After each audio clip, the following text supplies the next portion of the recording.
नमस्कार। आप सभी का अमृत अंश में स्वागत है। आज मैं फिर से नई कहानी लेकर आपके लिए आई हूँ। जिन्होंने अभी तक चैनल सब्सक्राइब नहीं किया है, अभी अभी सब्सक्राइब कर लें, ताकि जो मैं अपनी नई कहानी ला सकूँ वो आप तक पहुँच सके। कार्तिक महीना शुरू हो गया है और हिंदू धर्म में इस महीने का विशेष महत्व है। कहते हैं यह भगवान विष्णु का प्रिय महीना है और इस महीने पवित्र नदियों में स्नान करने से पुण्य मिलता है। कहते हैं इस माह में भगवान विष्णु अपने योग निद्रा से जाग जाते हैं और इसके बाद ही हिंदू धर्म में मांगलिक कार्यों की शुरुआत होती है। कार्तिक मास में ही करवा चौथ, अहोई अष्टमी, दीपावली, गोवर्धन पूजा, भैया दूज जैसे महत्वपूर्ण त्यौहार आते हैं। कार्तिक माह का स्नान विशेष महत्व रखता है।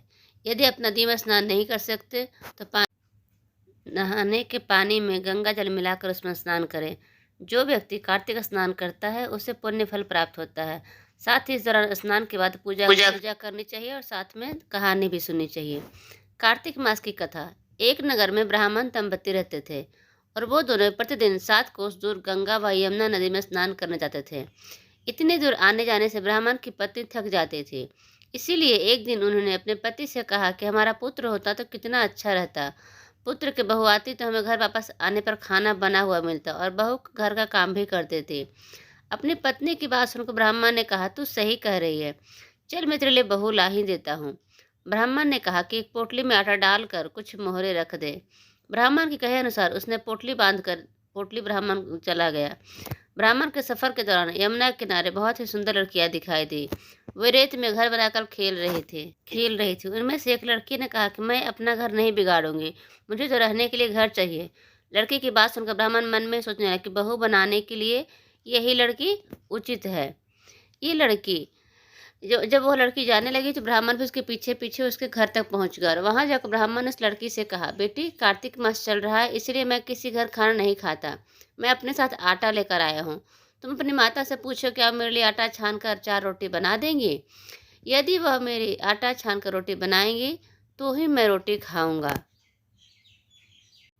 लड़की ने जाकर अपनी माँ को ये सारी बात बताई तो माँ ने कहा, ठीक है, जाओ ब्राह्मण से कह दो वह अपना आटा दे दे, मैं रोटी बना दूंगी। जब वो आटा छानने लगी तो आटे में से मोहरें निकली और सोचने लगी कितने आटे में इतनी मोहर है, इनके घर में कितनी मोहरें होंगी। जब ब्राह्मण खाने खाने बैठा तो लड़की की माँ ने उस ब्राह्मण से पूछा, क्या आपका कोई लड़का है और क्या आप उस लड़की की सगाई करने जा रहे हैं। यह सुनकर ब्राह्मण ने कहा, मेरा लड़का तो काशी में पढ़ने गया हुआ है, लेकिन यदि तुम कहो तो खान कटोरे से विवाह करके तुम्हारी बेटी को अपने घर साथ ले जाऊं। लड़की की माँ ने कहा, ठीक है। इस पर लड़की की माँ ने लड़की को कान कटोरे से शादी करके उसे ब्राह्मण के घर साथ भेज दिया।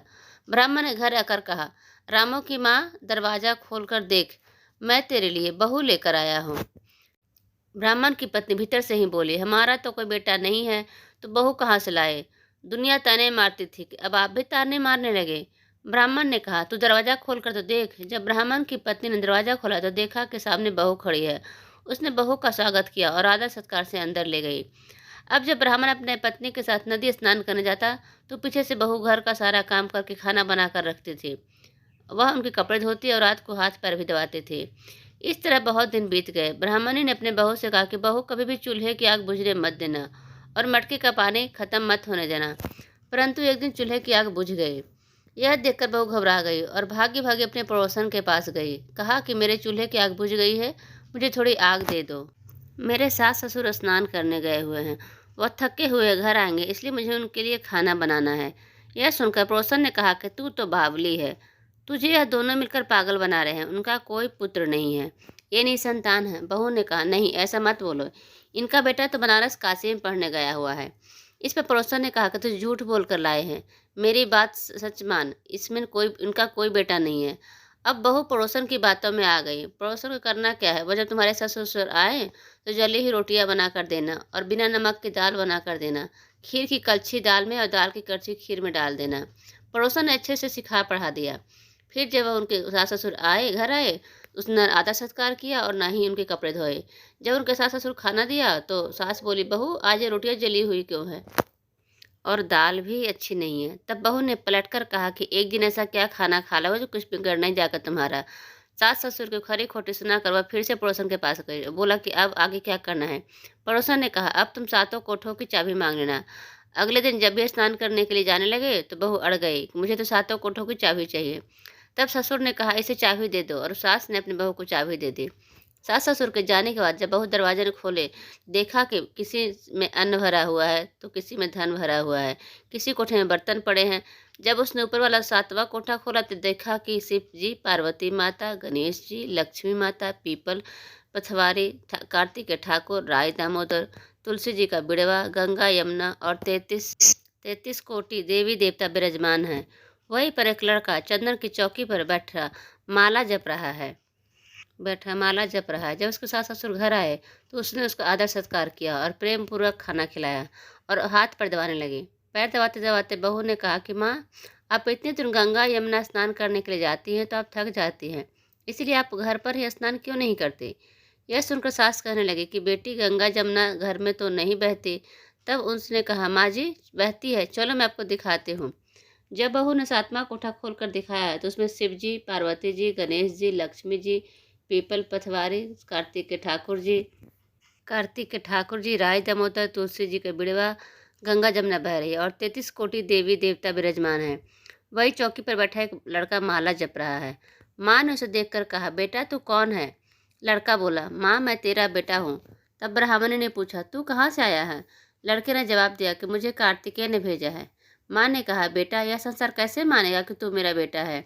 माँ ने कुछ विद्वान पंडितों से मदद मांगी। पंडितों ने कहा, इस पार बहू बेटा खड़े हो जाए और उस पर माँ खड़ी हो जाए। माँ ने चमड़े की अंगियां पहनी है और छाती में दूध की धार निकालकर बेटे की दाढ़ी मूछें भीगे और पानी से गठजोड़ा बंधे। तब माने कि इस माँ का ही बेटा है।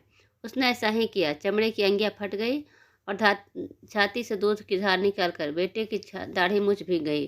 पवन पानी से बहू बेटे का गठजोड़ बंध गया। यह सब देखकर ब्राह्मण और उसकी पत्नी की खुशी का ठिकाना न रहा। जैसे ब्राह्मण और ब्राह्मणी को बहु बेटा दिया, वैसे सबको देना। कहते हैं इस कथा को पढ़ने से मनुष्य की सभी मनोकामना पूर्ण होती है। आप सभी का बहुत बहुत धन्यवाद।